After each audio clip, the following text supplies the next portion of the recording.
우리 조상님들은 예로부터 도화를 중시했습니다. 얼마나 중시했냐? 조선시대에도 정조 임금께서 사도세자릉을 참배를 왔다 갔다 하기 위해서 배다리를 놨어요. 이 배다리가 실은 수백 년 뒤에 수많은 청춘들에게 아주 고생으로 다가옵니다. 왜냐? 지금 공병으로 이 도화 장비 쪽에 종사하는 분들은 혹은 종사했던 분들은 잘 아실 거예요. 도화를 위해서 한나절 넘게 시간을 허비했습니다. 아우 정말 힘들죠.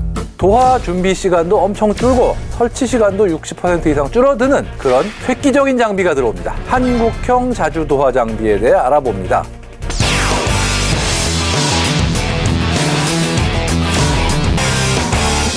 자, 먼저 현대전에서 도화를 어떻게 하느냐 이렇게 좀 알아보죠. 일단 가장 쉬운 도화 방법은 있는 다리를 건너는 거예요. 그러나 적도 바보는 아닙니다. 어쨌든 여러 가지 방법으로 있는 다리는 최대한 못 쓰게 할 거예요. 그러면 어떻게 해야 되냐? 다리가 없으면 다리를 놔야 됩니다. 문자 그대로. 그렇기 때문에 가장 먼저 쓰는 장비가 지금까지는 리본 부교라는 거였어요. 이게 리본 부교는 뭐냐? 배다리예요. 기본적으로 배다리. 2000년 때까지만 해도 진짜 보트를 준비하고 보트 위에 올려놓을 판을 준비하고 그래서 보트 띄우고 그 보트 위에 판 놓고 이런 식으로 해가지고 정말 힘들게 했는데 이렇게 하다 보니까 너무 시간이 걸리고 힘들고 위험하다 이거죠. 그래서 배를 따로 놓고 건너야 될 판을 놓는 게 아니라 판 자체가 배처럼 물 위에 뜨게 한 다음에 그 판을 여러 토마로 나눠가지고 이걸 교절이라고 불러요. 그 교절들을 접어가지고 트레일러로 싣거나 헬기로 실어가지고 그냥 물에 딱 던져놓으면 리본처럼 쫙 펴져요. 그러면 그 교절들을 다 이어가지고 다리를 만든다. 이게 바로 리본 부교입니다. 이 리본 부교를 처음 실용한 건 실은 소련이에요. 그러나 금방 미국이나 유럽도 배워가지고 실용을 했는데 재밌는 게 실용하는 리본 부교보다 먼저 된 게 있어요. 뭐냐? 바로 자주 부교입니다. 바퀴와 엔진이 달려서 트레일러에 싣고 갈 필요 없이 알아서 움직이는 거죠. 일단 운반 과정도 엄청 전략이 되고 또 배처럼 알아서 뜰 뿐 아니라 항해까지 해요. 보통은 프로펠러가 달리거나 바퀴를 돌려 움직이거나 추진력이 있기 때문에 리본 부교 같은 경우는 이 리본 부교를 이 물 위에서 원하는 데 움직여 고정하는 작업 단정이 필요하거든요. 자주 부교는 이것조차 필요 없어요. 이게 먼저 소련에서 실용화가 되어가지고 50년대에 이게 벌써 60년대는 프랑스와 독일, 미국 등에서도 실용화가 됐는데 리본 부교가 나오자 도태가 됐어요. 하지만 이게 80년대에 독일에서 완전히 새로운 형태의 신형 부교를 만듭니다. 이게 바로 M3라고 하는 자주 부교예요. 현재 우리 군이 운용 중인 리본 부교의 경우는 기본 바탕은 1972년에 개발된 물건인데 우리 군의 거는 독일에서 개량이 된 모델이에요. 그거를 1992년에 기술 도입으로 면허 생산한 다음에 전력화된 상태인데요. 일단 오래되기도 했고 또 준비 시간만 6시간 정도가 걸립니다. 그렇기 때문에 오래전부터 그건 그거대로 쓰고 또 자주도화 장비도 또 추가로 들여오자 요구가 있었는데 이게 뭐 예산도 문제고 여러 가지 문제 때문에 좀 밀리다가 드디어 전력화가 이제 눈앞에 두고 있습니다, 지금. 근데 문제는 자주 도화 장비 같은 경우는 국내에 원천 기술이 없기 때문에 국내 방산업체가 해외 업체와 함께 입찰에 참여했습니다. 지금 세계적인 베스트셀러는 독일에서 만든 M3인데요. 그거와 영국과 터키가 공동 개발한 AAAB라는 자주 부교가 대결을 했고요. 결국은 하나 디펜스에서 제안한 독일의 M3가 선정됐습니다. 지금 M3 같은 경우는 기동성과 운용성, 생존성이 상당히 높지만 가장 중요한 거는 독일, 영국, 대만, 싱가포르 등 운용 중인 물건입니다. 그렇기 때문에 사실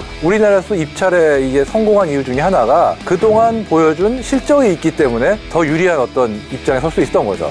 M3가 실용화되기 전에는 프랑스에서 개발한 자주 부교가 많이 쓰였어요. 근데 지금도 그 개량이 프랑스에서는 쓰이고 있는데 이건 문제가 있어요. 옆에 커다란 고무 튜브를 쫙 부풀려가지고 물에 쓸 때는 그렇게 해야 돼요. 근데 문제는 고무 튜브라는 게 아무리 잘 만들어도 공기가 새 수도 있고 터질 수도 있고 뭐 옆에 포탄이 터지면 더 끔찍할 거고 하여간에 그래서 대부분의 나라들에서 M3가 나오니까 도태를 시켰어요. M3는 이 프랑스제 자주 부교를 독일에서 면허 생산하던 그 회사가 이 개발한 게 M3거든요. M3는 뭐가 개량됐냐? 이 공기주머니를 쓰질 않고 배 차체 위에 일부분이 접혀서 딱 얹혀지게 돼 있어요. 그래가지고 이제 물 위에 오면은 그 접혀있던 부분을 쫙 펼쳐서 넓게 해요, 이 차체를. 그러면 그만큼 부력이 늘어나잖아요. 그러니까 그 방식으로 이 공기주머니 없이도 물 위에 뜰 수 있게 이렇게 한 거죠.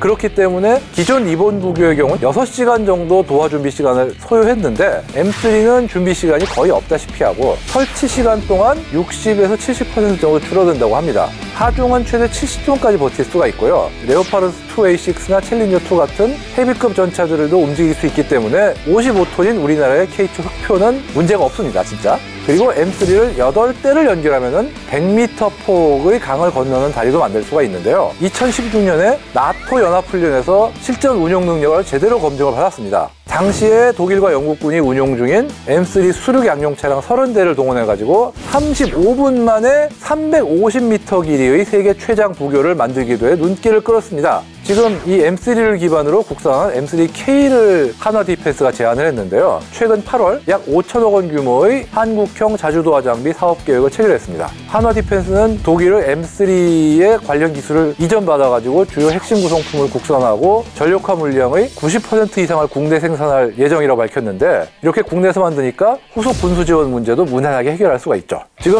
M3K는 28톤의 경량형으로 설계돼서 기동성이 빠르다는 게 장점이라고 하는데요. 육상에서 최대 70km, 수상에서도 최대 10km 속도로 이동이 가능합니다. 넓은 타이어 폭 덕분에 연약 지반에서도 진입 및 진출이 가능한데요. 특히 수상 저항을 감소하기 위해서 선체도 경량화되어 있고 사륜형 구조로 설계돼서 수상 안정성이 극대화됩니다. 승무원실에는 방탄 기능과 화생방 방어력이 있어가지고 장병의 생존성도 높였고요. 운용 인원이 획기적으로 줄었기 때문에 운용 편의성도 대폭 증대된다고 합니다. 또 중요한 게 있는 게 지금 운용 중인 리본 부교와도 연동이 되기 때문에 길이가 모자라다 그러면 리본 부교의 교절을 가져와서 연결해서 길이를 쭉 늘릴 수가 있는 거죠. 이 재밌는 게 M3K가 국내에서 만들어질 예정이잖아요. 사실 독일 입장에서는 면허 생산을 하지 않고 직접 수출하는 게 더 이익이겠지만 독일이 우리의 국산화 요구를 들어줄 수밖에 없는 이유가 있어요. 지금 우리 군이 정확히 도입할 숫자는 아직까지는 약간 유동성이 있는데 거의 지금까지 독일에서 만들어서 전 세계에 수출한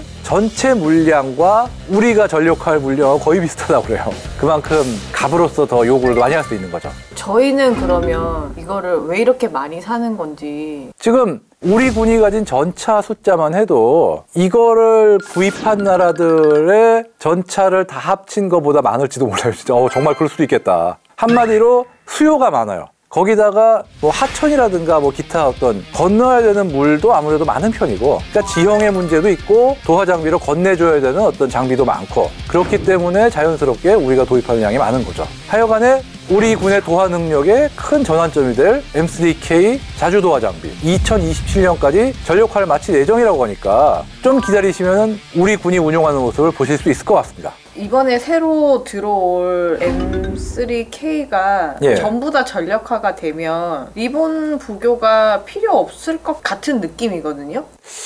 그래도 리본 부교를 아예 없애진 않았으면 좋겠는 게, 그거는 그거대로 놓고 또 길이를 늘린다든가 예비로 더 설치한다 이런 식으로 어떤 예비 개념으로는 놔둬야 될 것 같아요. 자주 부교를 쓰는 나라들도 리본 부교를 버리진 않거든요. 독일 같은 경우도 리본 부교, 자주 부교 둘 다 같이 쓰고요. 영국도 그렇고. 시간이 있을 때는 리본 부교도 괜찮은 선택이라고 봐요, 저는. 자주 부교는 시간이 없을 땐 최고고.